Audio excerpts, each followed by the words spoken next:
Hello everyone, good evening. Hope you all are doing well. So in this video हमारे TCS NQT series में हमें अभी क्या सीखना है। जैसा कि सभी को पता है कि 15 से एग्जाम शुरू हो रहे हैं और सबके एडमिट कार्ड भी आ गए हैं। मेनली लोगों के जो इन्होंने स्टार्टिंग में भर दिया था उनके अभी एडमिट कार्ड आ गए हैं। अब यहाँ से आपके एग्ज़ाम शेड्यूल होंगे, ठीक है। तो जिनका सबसे पहले है 15th को है, 15th ऑफ मार्च, उनके लिए बहुत ही इंपॉर्टेंट वीडियो होगी। इसमें हम क्या करने वाले हैं, जैसे आपके दिख रहा होगा कि mathematics formula and short tricks हम यहाँ पे कवर करेंगे। ये मैंने पीडीएफ इसलिए बनाई है ताकि आपको रिकॉल हो सके। मैंने ऑलरेडी मैथ्स पे 3 से लेके 4 वीडियोस अपलोड कर चुका हूँ और उस पे अच्छे खासे मतलब लोगों ने रिस्पॉन्स भी दिए हैं, जिससे कि लोगों को काफ़ी बेनिफिट हुआ है। सो अभी तक आपने वो नहीं देखा तो आप उसको 2x में करके फटाफट से देख लेना। लाइक 1 घंटे की वीडियो होगी या 2 घंटे की वीडियो होगी, एक-एक। तो उसको जब आप देखोगे, मान लो अगर 3 वीडियो है तो टोटल आपके 3 से 4 घंटे की वीडियो है, उसको आप 2x में देखोगे। सो आपका 2 से 3 घंटे से ज़्यादा नहीं लगेगा। तो उसको देखने के बाद जब आपको उतना पूरा रिकॉल हो जाए, मतलब उसको पूरा अच्छे से पूरा थॉरली आप पढ़ लोगे, प्रैक्टिस क्वेश्चन उसमें है वो मैंने सॉल्व कराए हैं, उसको देख लोगे। देन बिफोर द एग्ज़ाम इसको एक बार फिर से देख लेना, इस वाली वीडियो को। इससे क्या होगा, जो भी आपका पिछला आपने पढ़ा होगा वो सारा एक ही बार में रिकॉल हो जाएगा। लाइक आप अगर कुछ भूले भी रहोगे तो यहाँ पे आपका कवर हो जाएगा। सो इस पर्पज़ से मैंने ये वाला वीडियो बनाया है। बहुत ही शॉर्ट होगा। Mainly I will take your 20 to 30 minutes. इसमें सब कुछ यहाँ पे मैं रिकॉल करा दूंगा, ठीक है। तो यहाँ पे मैथ्स का पूरा रिकॉल हो जाएगा, बेसिक और थोड़ा सा एडवांस भी। तो यहाँ पे आपका ये नहीं है कि हाँ आपने कुछ यहाँ पे छोड़ा है, सब कुछ मैंने यहाँ पे कवर किया है। जो भी टीसीएस का सिलेबस है, एग्जैक्ट सिलेबस ही मैंने पूरा एक एक टॉपिक लिया है, उससे बाहर का कुछ नहीं लिया है। ये एग्जैक्ट टीसीएस का सिलेबस है और किसी भी एग्जाम के लिए ये, मतलब जैसे अगर कोई आप गवर्नमेंट की तैयारी कर रहे हो उसके लिए नहीं है, सिर्फ टीसीएस के लिए। सो यहाँ पे देखो, mathematics formula and short tricks. सबसे पहले हमारा आता है बॉड मास सिंप्लीफिकेशन, कि उसको हम बोलते हैं bracket of division, multiplication, addition and subtraction. Brackets को हमें सबसे पहले सॉल्व करना होता है। अगर हमारा कोई, जैसे कि यहाँ पे दिखा होगा आपको ये वाला, तो सबसे पहले आपको ये ब्रैकेट सॉल्व करने होते हैं। ब्रैकेट्स आपको उठाने हैं, उसके अंदर बॉड मास लगाना है, ठीक है। तो ब्रैकेट आपने बी से आपने ब्रैकेट ले लिया। उसके बाद आपको देखना है ऑर्डर, ठीक है। अगर ऑर्डर ऑफ क्या हो, पावर हो, रूट्स हो, सच इसका, इसको हम सबसे पहले सॉल्व करते हैं, एग्जीक्यूट करते हैं। उसके बाद हम डिवीजन करेंगे, उसके बाद मल्टीप्लिकेशन, एडिशन एंड सब्सट्रैक्शन। तो ये वाला ऑर्डर हमारा यहाँ पे फॉलो होता है। और एक चीज़ यहाँ पे आपको देखना है, वो चीज़ ये है कि जैसे कि आपने सॉल्व किया, तो अगर आपको ये वाले ब्रैकेट और ये तीनों मिल गए तो सबसे पहले आपको कौन सा चूज करना है, स्मॉल ब्रैकेट, फिर कर्ली ब्रैकेट, फिर जो आपका हमारा आता है बिग ब्रैकेट, जिसको हम एमपीएल भी इसमें बोलते हैं। नेक्स्ट यहाँ पे देखो, परसेंटेज। परसेंटेज यहाँ पे आप ऐसा नहीं कि बॉड मास से ही सब कुछ हो जाएगा, मतलब, लेकिन अगर सिंप्लीफिकेशन का आएगा तो बॉड मास से होगा। बट मान लो उसमें कुछ आपका थ्योरी या थ्योरेटिकल हो गया तो उसमें आपको इक्वेशन बनानी भी पड़ सकती है। तो उसको जब बनाओगे उसके बाद आप बॉड मास लगाओगे, सॉल्व करोगे, then you will get your answers. तो यहाँ पे टीसीएस में ऐसा नहीं आपको डायरेक्टली पूछ लेगा, डायरेक्टली आते हैं क्वेश्चन, बट यहाँ पे हमें क्या लेवल अपना बढ़ा कर ही प्रिपेयर करना होता है ताकि हम उससे कम के लेवल के क्वेश्चन कर पाएँ। तो यहाँ पे आप हमेशा याद रखना कि अगर आपको डायरेक्टली दे दिया तो अच्छी बात है, नहीं देता है तो आप हमेशा इक्वेशन को फॉर्म करना सीख लेना। मतलब सीख, अभी तक आपने इतने क्वेश्चन ट्राई किए हैं, आप सीख गए होगे कि इक्वेशन को फॉर्म कैसे करते हैं। तो इक्वेशन का फॉर्म मतलब जैसे कि अगर एक्स स्क्वायर, ठीक है, -5x, ये सब आप प्रॉब्लम को सॉल्व करते होगे लेट करके, तो वहाँ पे आप इक्वेशन आप फॉर्म करते हो, वो करते आए हैं हम लोग, तो उसी को बस हम यहाँ पे अलग से प्रिपेयर करना है, ठीक है। नेक्स्ट यहाँ पे परसेंटेज। परसेंटेज की यहाँ पे बात करूँ तो देखो, परसेंटेज में हमें हमें पता है टोटल हमारा कितना होता है, 100%। उसी में से हमको पूरी चीज़ें अपनी करनी होती हैं। उसमें डिवाइड, मल्टीप्लाई, मतलब जो भी परसेंटेज, उस सारे गेम उसी में होते हैं। तो परसेंटेज इज इक्वल्स टू क्या होता है, value upon total value into 100। यानी कि कोई वैल्यू होगी, जैसे कि अगर हम profit and CP and SP पढ़ते हैं, प्रॉफिट एंड लॉस, तो हमारा प्रॉफिट परसेंट कैसे निकलता है, प्रॉफिट अपॉन टोटल वैल्यू यानी कॉस्ट प्राइस इंटू 100। तो यहाँ से हम क्या निकालते हैं, प्रॉफिट परसेंटेज। टोटल इंक्रीज है कैसे, ये देखो, increase by x% then y%। अगर यहाँ पे दो एक्सरसाइज इंक्रीज हो रहे हो तो हम कैसे निकालेंगे, तो यहाँ पे हम क्या लिखेंगे, X plus Y, X Y upon upon 100। यानी कि जैसे कि हम मान लें एक में 5% इंक्रीज कर रहा है, एक में 10% इंक्रीज कर रहा है सक्सेसिवली, तो बताओ कि ओवरऑल इंक्रीज कितना हुआ। तो 5 लिखेंगे, प्लस लिखेंगे 10, प्लस एक्स वाई यानी कि 50 अपॉन 100।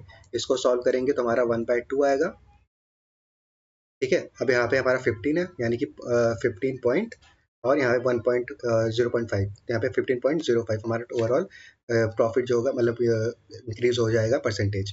नेक्स्ट यहाँ पे देखो, हमें सबसे इंपॉर्टेंट क्या करना होता है, ये वाला शॉर्ट ट्रिक बहुत इंपॉर्टेंट है, जो कि हम कन्वर्ट करते हैं फ्रैक्शंस में। फॉर एग्जांपल, मैंने अगर बोला कि बताओ एक वैल्यू है कोई, वो इंक्रीज कर गई 10% से, तो इनिशियल और फाइनल में बताओ कितना ज़्यादा कम होगा या ज़्यादा होगा। फॉर एग्जांपल, जैसे मैं कह रहा हूँ कि कोई वैल्यू है जो 50% से इंक्रीज कर गई, तो क्या हो जाएगा 1/2। तो हमें ये जो 2 है यहाँ पे देखो, 2 हम क्या बोलते हैं, टोटल वैल्यू, यानी डिनोमिनेटर क्या होता है हमारा, टोटल वैल्यू होता है। सो टोटल वैल्यू हम इसको लेट करके भी कर सकते हैं, टोटल वैल्यू हम 2 ले लेते हैं, और अगर हम इसका मान लो अब टोटल वैल्यू हमने 2 ले लिया, तो हमें यहाँ पे इनिशियल वैल्यू पता चल गया, यानी कि हमारी फाइनल वैल्यू क्या है, 2 है। 2 है और फाइनल वैल्यू 1, यानी कि 1 इसमें इंक्रीज हो रहा है, तो 1 इंक्रीज होकर क्या हो गया 3। अब इंक्रीज यहाँ पे कितना हुआ है, वो हमें यहाँ पे इसका परसेंटेज निकालना होता है, तो हम यहाँ पे फाइंड आउट कर सकते हैं। यहाँ माइनस करेंगे तो 1, और टोटल वैल्यू 2 इंटू 100 करेंगे तो यहाँ पे हमारा 50% इंक्रीज कर रहा होगा। So that's how you have to solve. यहाँ पे फ्रैक्शन में कन्वर्ट कर लोगे तो आपको इनिशियल मिल जाएगा और फाइनल मिल जाएगा, कितना इंक्रीज कर रहा है और किस में से इंक्रीज कर रहा है। सक्सेसिव परसेंटेज जब फॉर्मूला चेंज, अब देखो टोटल चेंज यहाँ पे क्या हो जाएगा, X plus Y, X Y upon 100। अब इसमें और इसमें डिफरेंस ये है कि यहाँ पे देखो चेंज है, यहाँ पे इंक्रीज है तो इंक्रीज में सब कुछ पॉजिटिव है, यहाँ पे चेंज है तो यहाँ पे पॉजिटिव नेगेटिव दोनों हो सकता है। अगर बोलेगा इंक्रीज देन डिक्रीज फिर देन इंक्रीज, तो यहाँ पे plus X Y plus Y, यहाँ पे फिर माइनस वाई, तो यहाँ पे हम ले लेंगे उसको, ठीक है। Next is simple and compound interest plus instalment. तो देखो सिंपल इंटरेस्ट में क्या होता है, S I is equal to हमारा P into R into T, यहाँ पे पी हमारा principal rate rate percent and T हमारा time upon 100, principal rate time, ठीक है। Next is compound interest. Compound interest में हमारा क्या हो जाता है, डायरेक्ट हम यहाँ पे सी आई निकालते हैं, कैसे, पी 1 प्लस आर अपॉन 100 की पावर टी, यानी कि P 1 plus R upon 100 to the power T. T यहाँ पे टाइम है, और यहाँ पे अगर हमारा इसको सॉल्व करेंगे तो हमारा डायरेक्ट क्या निकल कर आ जाएगा, अमाउंट। बट अगर हमें सी आई चाहिए तो इस समय ये पी जो हमने यहाँ पे मल्टीप्लाई किया है इसको माइनस करना पड़ेगा, that's why we have minus P है। तो यहाँ से हमारा क्या निकल कर आ जाएगा, सी आई। तो यहाँ से हम अगर पी माइनस कर देते हैं तो सी आई निकल आता है, और पी अगर नहीं माइनस करते हैं तो हमारा अमाउंट निकल कर आ जाएगा। अब यहाँ पे देखो कुछ कॉमन चीज़ें हैं, सी I for different time periods कैसे लेते हैं। हाफ ईयरली अगर हमारा सी आई लग रहा है तो उसमें हम P plus P 1 plus R क्या कर देंगे, अपॉन 200 कर देंगे, और पावर 2t माइनस पी, ठीक है। ये फॉर्मूला याद कर लेना। क्वार्टरली में क्या हो जाएगा, यहाँ पे 400 हो जाएगा और यहाँ पे 40 हो जाएगा। क्वार्टरली मतलब 4 महीने के 3 क्वार्टर्स, ठीक, यानी टोटल 1 साल, और इसमें 3 क्वार्टर होंगे, यानी कि 4 3 12 मंथ्स हो जाएगा। अब यार देखो यहाँ पे क्या है, if compounded annually first year is equal to S I, यानी कि जो हमारा फर्स्ट ईयर का एस आई होता है वो किसके बराबर होता है, first year of C I के। तो ये हमारा एक इंपॉर्टेंट आइडेंटिटी या फिर इंपॉर्टेंट कुछ भी मान लो इसको, ये इंपॉर्टेंट होता है कि फर्स्ट और पहले साल का कंपाउंड इंटरेस्ट और सिंपल इंटरेस्ट सेम होता है। सेकेंड ईयर से क्या हो जाता है, इंटरेस्ट प्लस प्रिंसिपल, ठीक। नेक्स्ट यहाँ पे देखो क्या होता है, profit and loss. Profit and loss सभी को पता है, प्रॉफिट परसेंट कैसे निकालते हैं, प्रॉफिट अपॉन सीपी, यानी कॉस्ट प्राइस जिस पे हम चीज़ खरीदते हैं, into 100। Next is loss percent, यहाँ पे लॉस भी लेते हैं तो लॉस क्या हो जाएगा, loss upon CP into 100। Selling price कैसे निकालते हैं, selling price equals to cost price, यानी कि cost price into 100 plus profit, जितने का प्रॉफिट हो रहा है उसको यहाँ पे ऐड कर दो, अपॉन 100 कर दो, आपका एसपी निकल के रह जाएगा। सेलिंग में क्या हो जाएगा, लॉस में क्या हो जाएगा, अगर कोई चीज़ लॉस हुई है आपकी तो कॉस्ट प्राइस माइनस यहाँ पे कर देंगे लॉस, ठीक है। लॉस यानी कि लॉस माइनस में हो रहा है, लॉस में कुछ घाटा देता है तो हम उसको माइनस करेंगे, प्रॉफिट में कुछ मिल रहा है उसमें तो हम प्रॉफिट में प्लस करते हैं, सिंपल। डिस्काउंट देखो, डिस्काउंट फॉर्मूला में क्या होता है, डिस्काउंट इज इक्वल टू क्या होगा, mark price minus selling price. अब इसमें सेलिंग प्राइस से पहले क्या आ जाता है, मार्क प्राइस, यानी कि कुछ चीज़ आपका मतलब 400 रुपये यहाँ पे मार्क्ड है, उसको बेचा उसमें 300 में, डिस्काउंट इसमें कितना दिया, 100 रुपये का। तो इस तरीके से आपको यहाँ पे चीज़ें समझनी है। सक्सेसिव डिस्काउंट फॉर्मूला क्या है, यहाँ पे फाइनल प्राइस कैसे निकालेंगे, मार्क प्राइस जो दिया हुआ है इंटू 1 माइनस D1 अपॉन 100, यानी पहला डिस्काउंट अपॉन 100 फिर दूसरा डिस्काउंट अपॉन 100, इसका फॉर्मूला ये रहा, ठीक है। Successive discount formula, final price. आप चाहो तो सिर्फ क्या करो, डायरेक्ट पहले वो निकालो, सक्सेसिव डिस्काउंट निकालो, जो अभी ऊपर हमने परसेंटेज में पढ़ा है वहाँ से सक्सेसिव डिस्काउंट निकाल लो, उसके बाद मार्क प्राइस से मल्टीप्लाई करके फाइनल प्राइस अलग अलग, मतलब इसको ब्रेक करके भी निकाल सकते हो, तो इसमें कोई इतना वो नहीं है इशू। फॉर एग्जाम्पल एक बार इसको सबसे फिर से समझा दे रहा हूँ, मैं कह रहा हूँ जैसे डिस्काउंट यहाँ पे 2 डिस्काउंट है, तो 2 डिस्काउंट का फॉर्म सक्सेसिव फॉर्मूला क्या हो जाएगा, X plus Y plus X Y upon 100। अब इसका पूरा आप जब सॉल्व करोगे तो आपको एक परसेंटेज मिलेगा, उस परसेंटेज को आप डायरेक्टली यूज़ कर सकते हो मार्क प्राइस को। मार्क प्राइस आपको दिया होगा तो मार्क प्राइस इंटू जो आपके यहाँ पे डिस्काउंट आया वो अपॉन 100, तो यहाँ से आपको क्या निकल कर आ जाएगा, final price. Next is time and work plus pipe and system. देखो टाइम एंड वर्क सभी को पता है क्या होता है, अभी तक मैंने बहुत सारी इस पर मैंने व्हाट्सएप पे बहुत सारे क्वेश्चंस अभी आपको भेजे थे, उसको आपने सॉल्व किए, ठीक है। वर्क और उससे रिलेटेड मतलब बहुत शॉर्ट ट्रिक्स भी है, तो एक शॉर्ट ट्रिक यहाँ पे देखो क्या होता है, जो भी हमें वर्क दिया हो, टाइम दिया हो, इसको समझने से पहले ये एक अलग से समझ लो। जैसे कि मान लो कोई ए है, कोई काम करता है 20 दिन में, बी है वो करता है 10 दिन में, ठीक। अब यहाँ पे टाइम दिया है, ये डेज है।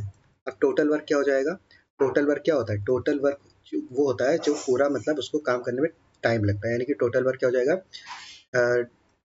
डेज इंटू जो भी उसका मतलब वो काम कर रहा है, जो भी मतलब 1 घंटा 2 घंटा जो भी काम कर रहा है, तो टोटल वर्क वो होता है।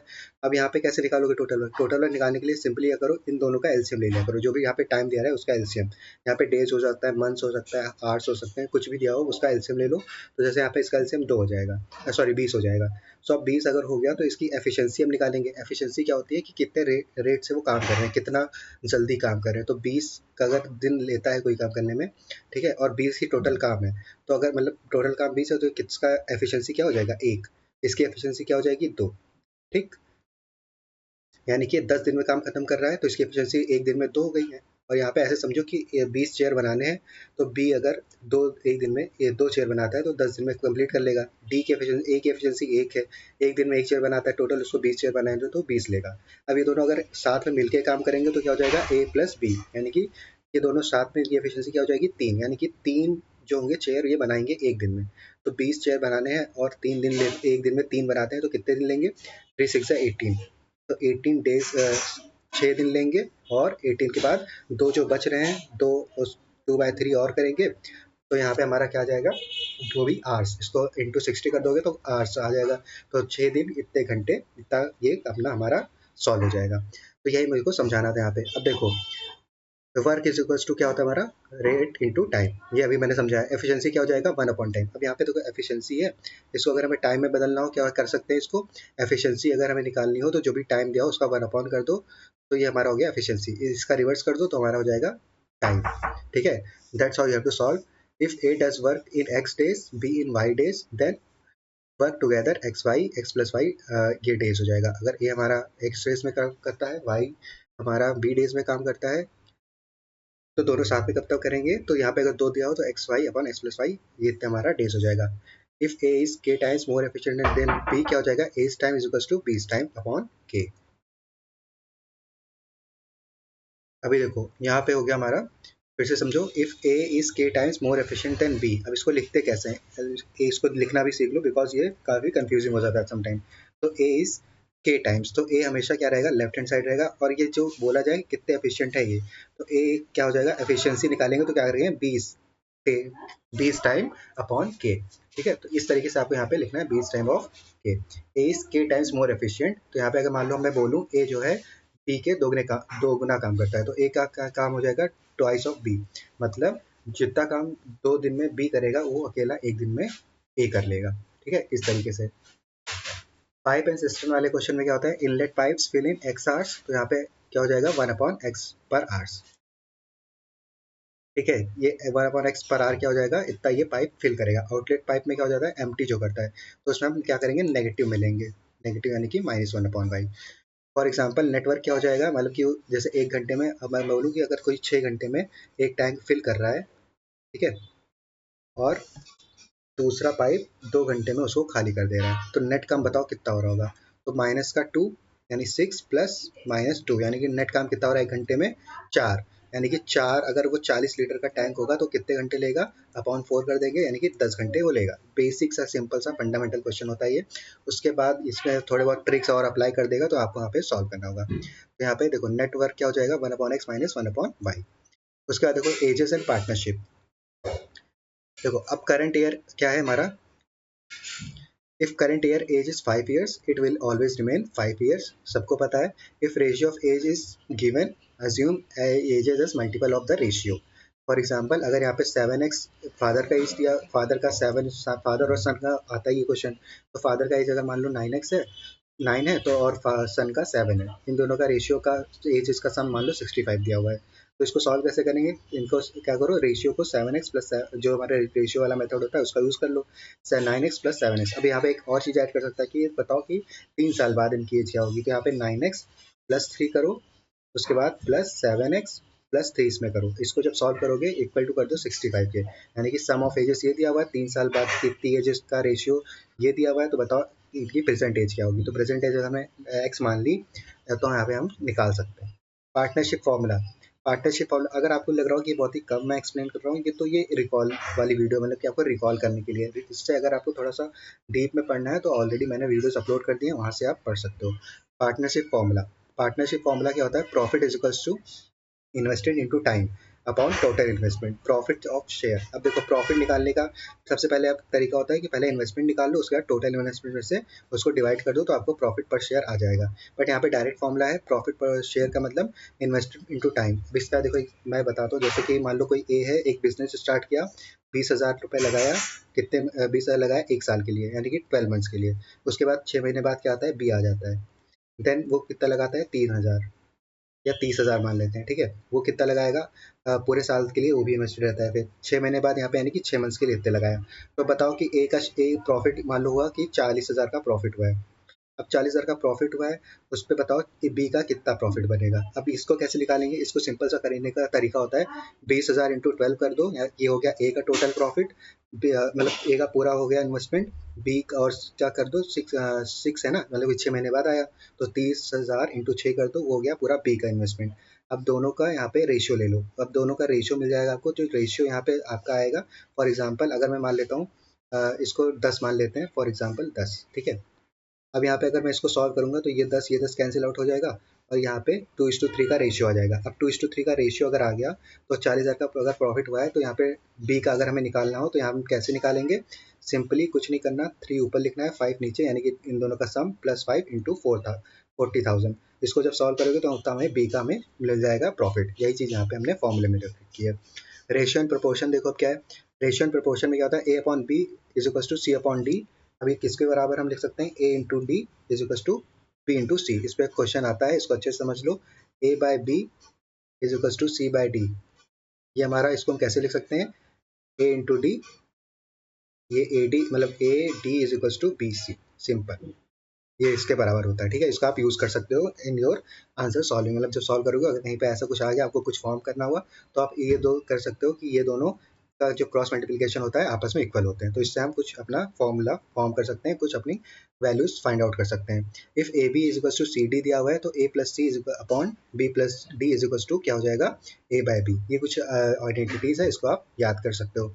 If ratio changes with time adjust accordingly by the multiplication, ठीक है। अगर रेशियो टाइम के साथ चेंज हो रहा है तो उसको मल्टीप्लिकेशन के साथ चेंज कर लो। फॉर एग्जांपल अगर 7x प्लस 4x ऐसा कुछ दिया हुआ है रेशियो में, और तो इसको अगर हमें कुछ सिंपलीफाई करना हुआ तो इसको हम सिंपली मल्टीप्लाई कर देंगे कांस्टेंट नंबर से दोनों साइड, और तो उसको सॉल्व कर सकते हैं। उसके बाद देखो alligation and mixture. Alligation and mixture में क्या होता है, expensive minus mean upon mean minus cheap is equals to ratio. इसका सिंपल सा मतलब है, मान लो कोई एक मिक्सचर है जिसमें 20% का प्रॉफिट हो रहा है, एक में 10% का प्रॉफिट हो रहा है, और जो कंबाइंड रेशियो है उनमें उसने क्या किया, मतलब 15, मतलब दोनों को मिक्स करके बेचा तो 15% का प्रॉफिट लिया है। तो इसका क्या हो जाएगा 5, इसका क्या हो जाएगा यहाँ पे माइनस, इसको माइनस करो यहाँ पे 5, इसका डिफरेंस यहाँ पे माइनस करो, कितना हो जाएगा, यहाँ पे भी 5। अब यहाँ पे रेशियो क्या है 1:1। अब यहाँ पे यही रेशियो यहाँ पे वर्क करेगा। उसके बाद जो भी पूछा जाए रेशियो के फॉर्म में हमें मिल गया। अब उसके बाद हम जो भी पूछेगा वो हम निकाल लेंगे, ठीक है। नाउ मूविंग फर्दर, यहाँ पे देखो, if mixture of two liquids A and B has cost of 10 and 20, यहाँ पे देखो आ भी गया 10 एंड 20, और यहाँ पे 15 1:1, 1:1 का यहाँ पे रेशियो आ गया, सिंपल। अब देखो उसके बाद क्या आता है, average. Average sum of values upon number of values, सभी को पता है। If the same number of is added to all the average increase by the number. अगर एवरेज यहाँ पे 2 से इंक्रीज हो रहा है तो एवरेज में जो हमारी एवरेज है उसमें 2 इंक्रीज कर दो। एवरेज 2 से डिवाइड हो रहा है तो एवरेज डिवाइड नहीं, एवरेज अगर डिवाइड हो रहा है हाँ तो डिवाइड ही कर दो, एंड अगर मल्टीप्लाई हो रहा है तो मल्टीप्लाई भी कर सकते हो। एवरेज मतलब हर एक नंबर में जो ऑपरेशन होगा वही सेम ऑपरेशन हम अगर एवरेज में निकाल देंगे तो हमारा ये फिर हमें फाइंड आउट करने का जरूरत नहीं पड़ेगा। Okay, so that's how you have to solve. After this we have data interpretation and set theory. तो यूनियन ऑफ सेट्स, यहाँ पे देखो A union B is equals to A plus B minus A union B. आपको बताना है मुझे A union B union C का formula in the comment section, ठीक है। वहाँ से फाइंड आउट करोगे तो आपको और भी ज़्यादा यहाँ पे यूनियन के सेट्स के बारे में पता चल जाएगा जब आप नेट पे सर्च करोगे इसको। Intersection of sets, intersection of sets यहाँ पे क्या होता है, फॉर एग्जांपल अगर मैं बोला कि ए बी सी है कोई पर्सन, वो न्यूज़पेपर पढ़ते हैं, ठीक है। ए बी सी हिंदी, ए भी हिंदी न्यूज़पेपर पढ़ता है, बी इंग्लिश न्यूज़पेपर पढ़ता है, सी जो है और हिंदी इंग्लिश दोनों पढ़ता है। तो हम यहाँ पे एक हिंदी का बना लेते हैं, एक इंग्लिश का बना लेते हैं, और एक जो भी मान लेते हैं इसको उर्दू का, एक उर्दू का बना लेते हैं, ठीक है, हिंदी इंग्लिश उर्दू। तो जो यहाँ पे दोनों अगर हम बोले सी कहाँ पे आएगा, तो सी यहाँ पे हम अगर बोलते हैं कि ये हिंदी और इंग्लिश दोनों पढ़ता है, तो हिंदी ये रहा, इंग्लिश ये रहा, इन दोनों का यहाँ पे मतलब कि यहाँ पे ये चीज़, सॉरी ये चीज़ यहाँ पे पड़ेगा, ये जो होगा ये किसको डिनोट करेगा, हमारे सी को डिनोट करेगा। तो इस तरीके से आपको सेट एंड डेटा इंटरप्रिटेशन वाले क्वेश्चन को सॉल्व करना है। परम्यूटेशन का यहाँ पे डायरेक्ट मैंने फॉर्मूला रखा है, इसमें कुछ और नहीं है। परम्यूटेशन एन पी आर कैसे सॉल्व करते हैं, N factorial upon N minus R factorial. ठीक, फॉर एग्जाम्पल अगर मैं यहाँ पे बोलूँ एन फैक्टोरियल, यहाँ पे 4 फैक्टोरियल कैसे सॉल्व करते हैं, बस इसमें ये देखना है आपको। तो फैक्टोरियल 5 इंटू, अगर 5 फैक्टोरियल बोला है तो 5 इंटू 4 इंटू 3 इंटू 2 इंटू 1, ये होता है हमारा फैक्टोरियल सॉल्व करने का तरीका। कॉम्बिनेशन में क्या होता है, N C R, N factorial upon N factorial upon R factorial, यहाँ पे R factorial N minus R का होल फैक्टोरियल। ठीक है, ये हो गया हमारा एन सी आर सॉल्व करने का तरीका। प्रोबेबिलिटी में क्या होता है, favourable outcomes upon total number of outcomes. अगर यहाँ पे प्रोबेबिलिटी में और डीप में हमें जाना हो तो देखो एक चीज़ क्या होता है, अगर पूछा जाए कि एटलीस्ट कोई चीज़, मान लो विनिंग की प्रोबेबिलिटी क्या होगी या फिर सिलेक्शन की प्रोबेबिलिटी क्या होगी, तो एक काम क्या करो, जैसे मान लो फॉर एग्जांपल आपका कोई प्रोबेबिलिटी आया, विनिंग का प्रोबेबिलिटी अगर 1/5 है, तो बताओ लूजिंग का क्या होगा। इसमें से सीधे क्या करो, 1 माइनस 1/5 कर दो, तो आपका लूजिंग की प्रोबेबिलिटी आ जाता है। तो इस तरीके से इसको क्वेश्चन को सॉल्व करते हैं। और एक सिलेक्शन वाला क्वेश्चन आता है, तो सिलेक्शन वाले क्वेश्चन को आपको यहाँ पे ऐसे सॉल्व करना होता है। Now we have time, speed and distance plus boats and streams. तो देखो यहाँ पे स्पीड क्या हो जाएगा, speed is equal to distance upon time. ये सारे फॉर्मूलेस मैंने ऑलरेडी कवर करा दिए। तो यहाँ पे देखो स्पीड का फॉर्मूला बस इसी पे पूरा हमारा जो होता है वर्क चलता है। तो speed is equal to distance upon time. अगर टाइम पूछा जाए तो हमारा क्या हो जाएगा, डिस्टेंस अपॉन स्पीड। और अगर हमसे पूछा जाए कि डिस्टेंस क्या होगा, तो distance equal to speed into time. ये फॉर्मूले हैं, इसी पे सारे हमारे क्वेश्चंस बनते हैं। बट इस यहाँ तक आने के लिए आपको क्या पता होना चाहिए, अच्छे से इक्वेशन को फॉर्म करना आना चाहिए। जो जितनी ज़्यादा प्रैक्टिस करोगे तो उस यहाँ तक आप पहुँच पाओगे। तो इस वजह से क्वेश्चन को प्रैक्टिस करना इंपॉर्टेंट है। अभी तक नहीं प्रैक्टिस किया तो वीडियो को प्ले करना, जो भी ऑलरेडी एग्जिस्टेंस वीडियो है वहाँ से अच्छे से इसको कवर कर लेना। नेक्स्ट अगर हम बात करें तो यहाँ पे क्या हो जाएगा, next we have relative speed. तो रिलेटिव स्पीड देखो ये बहुत इंपॉर्टेंट है। सो अपोजिट में क्या हो जाएगा हमारा, अपोजिट, अगर अपोजिट इन द सेंस ऐसा अपोजिट, यानी कि आपस में दोनों सेम साइड, ये होता है अपोजिट। और अगर सेम डायरेक्शन बोले तो ऐसा कुछ, यानी कि सेम डायरेक्शन मतलब एक ही डायरेक्शन में दोनों मूव कर रहे हो, दो बॉडीज। तो अपोजिट में क्या हो जाएगा, स्पीड इनकी क्या हो जाएगी, एडिशन हो जाएगी। अगर ये 20 की स्पीड से चल रहा है या 10 की स्पीड से, तो रिलेटिव स्पीड क्या हो जाएगी, 30 किलोमीटर पर आवर।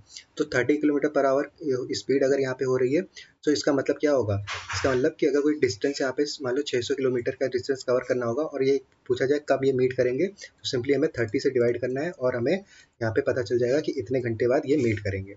तो ये चीज़ यहाँ पे आपको ध्यान में रखनी है। अगर सेम डायरेक्शन में होंगे तो ये रिलेटिव स्पीड क्या क्या होता है, आपने देखा होगा जब बस में ट्रैवल करते हो तो अगर दूसरी बस बगल में आ जाती है सेम स्पीड से, तो हम क्या देख पाते हैं एक दूसरे को। बट अगर अपोजिट, हम कोई अपोजिट डायरेक्शन बस आ रही है तो बिल्कुल स्पीड निकल जाती है, हमें पता भी नहीं चलता। तो ये क्यों होता है, क्योंकि स्पीड हमारी यहाँ पे ऐड हो जाती है और जब सेम डायरेक्शन में होता है तो माइनस हो जाती है। सेम कॉन्सेप्ट यहाँ पे यूज होकर रिलेटिव स्पीड हम यहाँ पे फाइंड आउट करते हैं। Next is boat and streams. Speed in still water, यहाँ पे क्या है, देखो स्पीड इन स्टिल वाटर। अब देखो ये दो चीज़ें होती हैं यहाँ पे, एक स्ट्रीम है, एक आपका होगा कि आप अगर आप शिप में बैठे हो तो आपके डायरेक्शन में फ्लो हो सकता है। तो जो स्ट्रीम है, अगर आप शिप में बैठे हो या फिर आपके अगेंस्ट में फ्लो हो सकता है। तो दो कंडीशन होगी, अगर आपके साथ बह रहा है शिप, मतलब आपके साथ आपके सेम डायरेक्शन में फ्लो हो रही है स्ट्रीम, तो यहाँ पे ये हेल्प करेगा शिप को आगे ले जाने में। तो यहाँ पे हम एडिशन को क्या कर देंगे, सेम रिलेटिव स्पीड वाला कॉन्सेप्ट, यहाँ पे हम क्या कर देंगे, जो भी हमारा स्पीड होगा उसमें ऐड कर देंगे इसका स्ट्रीम का स्पीड। और अगर अपोजिट में होगा तो उसमें माइनस कर देंगे। तो स्पीड उसको बोलते हैं डाउन स्ट्रीम, और जो हमारा साथ में जाता है उसको हम बोलते हैं अप स्ट्रीम। तो स्पीड इन स्टिल वाटर क्या हो जाएगा, down stream plus up stream upon 2। और यहाँ पे स्पीड इन ऑफ स्ट्रीम अगर हमारा क्या हो जाएगा, speed of stream is equal to down stream minus up stream upon 2। अब मेंसुरेशन पे आते हैं। मेंसुरेशन में कुछ फॉर्मूले इंपॉर्टेंट। रेक्टेंगल का फॉर्मूला क्या होता है, लेंथ इंटू ब्रेथ। पेरीमीटर का फॉर्मूला हो जाएगा 2l+v। सर्कल का formula pi R square C, और सर्कमफ्रेंस का 2 पाई आर। ट्राइंगल का हाफ बेस इंटू हाइट। और 3D शेप में अगर बात करें, सो सिलेंडर का v is equals to pi R square H. Sphere का v is equals to 4/3 pi R cube. And cube का v is equals to A cube, यानी कि वो एक भी साइड का मतलब उसका क्यूब कर देंगे। स्टैटिस्टिक्स में मीन देखो क्या होता है, sum of all observation upon total values, simply average की बात हो रही है। मीडियन देखो, मीडियन क्या होता है, median value of arrange data. अब देखो मीडियन हमेशा ही नहीं होगा कि हमारा अगर नॉट डेटा है तो हम बीच वाला उसको उठा के बोल दें कि हमारा मीडियन होगा। हमेशा क्या करना, डेटा को अरेंज करना, फिर डेटा अरेंज करने के बाद जो बीच में वैल्यू आएगी वो हमारा होता है मीडियन। मोड क्या होता है, हाईएस्ट फ्रीक्वेंसी ऑफ डेटा। मान लो 222 हमारा क्या होता है, बहुत बार आता है तो उसको हम बोलेंगे मोड। क्वाड्रेटिक इक्वेशन क्या होता है? क्वाड्रेटिक इक्वेशन आपको पता है, जिसमें हम एक्स स्क्वायर पॉलिनोमियल सॉल्व करते हैं, और यहाँ पे उसका हमारा क्या होता है, quadratic equation X is equals to हम कैसे फाइंड करेंगे, minus is equals to Sridharacharya formula plus minus B square minus 4ac/2a। इससे क्वेश्चन आएंगे तो यहाँ पे इसको फॉर्मूले को अच्छे से रिवाइज कर लेना। Coordinate geometry distance is formula क्या होता है, D distance to under root x2 minus x1 का square plus y2 minus y1 का स्क्वायर। तो यहाँ पे आपको दो कोऑर्डिनेट्स मिल जाएंगे, वही वही हमारा होता है डिस्टेंस। सॉरी, यहाँ पे एक वैल्यू मिलेगी जो हमारा मॉड में होगा, और वही हमारा होता है डिस्टेंस। स्लोप में क्या होता है, y2 minus y1 upon x2 minus x1, ये होता है स्लोप। सो यहाँ तक कि आई गेस सभी को यहाँ पे क्लियर हो गया होगा। नंबर सिस्टम में देखो डिविजिबिलिटी वाले आते हैं कि ये डिविजल हो रहा है या नहीं हो रहा है। सो 2, 3 एंड 5 यहाँ पे डिविजल हो रहा है या नहीं। सो लास्ट 2 डिजिट को अगर हमें चेक करना होगा, अगर वो डिजिट हो रहा है 2 से डिवाइड, तो पूरा नंबर 2 से डिवाइड होगा। अगर लास्ट सम ऑफ डिजिट 3 से डिवाइड हो रहा होगा, सो उसको हम 3 से बोलेंगे डिवाइड हो रहा है। अगर 0 और 5 से हो रहा होगा, तो अलग 5 से होना होगा, तो 0 और 5 यहाँ पे लास्ट में हमको मिलेगा। सो यहाँ पे 2, 3, 5। अब यहाँ पे 2 का अगर हो गया तो ये 4 से भी होगा, 6 से भी होगा, 8 से भी होगा, नहीं 2, 4, हाँ 2, 4, 6, 8 जो भी आपसे 2 से डिवाइड होंगे वो सारे यहाँ पे मतलब इससे भी डिवाइड हो रहे होंगे। 3 का है तो 3, 6, 9, ठीक, 3, 12 ये सारे भी यहाँ पे डिवाइड हो रहे होंगे। 5 का देखो तो 0, 5 मतलब 5 के मल्टीपल्स ये सारे डिवाइड हो रहे होंगे। आपको यहाँ पे मिलेगा क्या, यहाँ पे 11, 13 ये वाला मैंने ऑलरेडी बता रखा है। Then you have to comment out कि 11 और 13 का डिविजिबिलिटी कैसे चेक करना है। Next is LCM and HCF. LCM यहाँ पे एलसीएम इंटू एचसीएफ क्या हो जाता है, प्रोडक्ट ऑफ नंबर, यानी कि LCM of first number into HCF of second number is equals to LCM of first number into HCF of second number is equals to product of first into product of second. ठीक, इस तरीके से आपको यहाँ पे solve करना है। So hopefully यहाँ पे मैंने सभी कुछ कॉल करा दिया होगा आपको। So if you liking this video please subscribe to the channel and please do share it. And अभी तक अगर आपने प्रिपेयर नहीं किया तो जस्ट अभी स्टार्ट कर दो। We have very much time, little time, like अगर आपके पास एक दिन भी है ना, तो फिर अभी आप क्या करो, टॉप के मतलब जो भी मैंने सिलेबस बताया उसमें से जो आपको इजी पड़ता हो, जो अभी इजी आपको लग रहा हो, उसको उठा लो और उससे रिलेटेड सारी वीडियो जो भी यहाँ पे पड़ी है सब कुछ लिख डालो। और वहाँ पे आपको ऐसा तैयार करना है कि एटलीस्ट अगर आप 10 क्वेश्चन भी करके प्रिपेयर करके जा रहे हो 10 टॉपिक, तो उस 10 टॉपिक से अगर आपको कोई भी क्वेश्चन आ जाए तो आप कर लो। तो that's how you have to prepare this type of questions. Okay.